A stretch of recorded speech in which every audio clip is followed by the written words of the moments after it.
বিসমিল্লাহির রহমানির রহিম। প্রিয় দেশবাসী, আসসালামু আলাইকুম।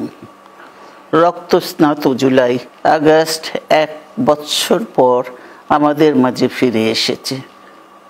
দীর্ঘ 16 বছর ফ্যাসিস্টদের নির্মম অত্যাচার, নির্যাতন, গ্রেফতার, হত্যা, খুনের মাধ্যমে গণতন্ত্রকে ধ্বংস করে এবং এক দলীয় শাসন ব্যবস্থা চিরস্থায়ী করতে চেয়েছিল আওয়ামী শাসক গোষ্ঠী।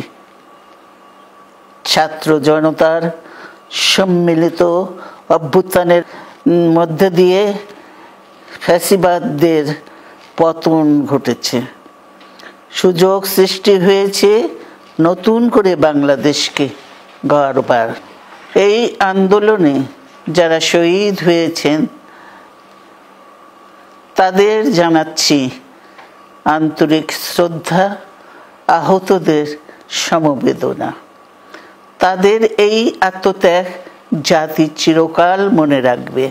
গুম, খুন, বিচার বহির্ভূত হত্যার শিকার যারা হয়েছেন তাদের তালিকা প্রস্তুত করতে হবে। দ্রুত বিচারের ব্যবস্থা ও রাষ্ট্রীয় স্বীকৃতি নিশ্চিত করতে হবে। প্রতিটি পরিবারের সম্মানজনক পুনর্বাসন ও নিরাপদ ভবিষ্যৎ নিশ্চিত করতে হবে। প্রিয় দেশবাসী, আমাদের সামনে যে সুযোগ সৃষ্টি হয়েছে নতুন করে গণতান্ত্রিক ব্যবস্থাকে প্রাতিষ্ঠানিক রূপ দেওয়ার, তা আমাদের দ্রুত সম্পন্ন করতে হবে। কর্মসংস্থান সৃষ্টি করতে হবে, জনগণের নিরাপত্তা নিশ্চিত করতে হবে। সর্বোপরি বাংলাদেশের স্বাধীনতা, সার্বভৌমত্বকে রক্ষা করতে হবে যে কোনো মূল্যে। বীরের এই রক্তস্রোত, মায়ের অশ্রুধারা যেন বৃথা না যায় তা নিশ্চিত করতে হবে।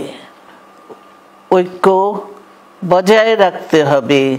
আসুন আমরা সবাই মিলে শহীদ জিয়ার স্বপ্নকে বাস্তবায়িত করি কোটি মানুষের নতুন বাংলাদেশের নির্মাণের স্বপ্নকে।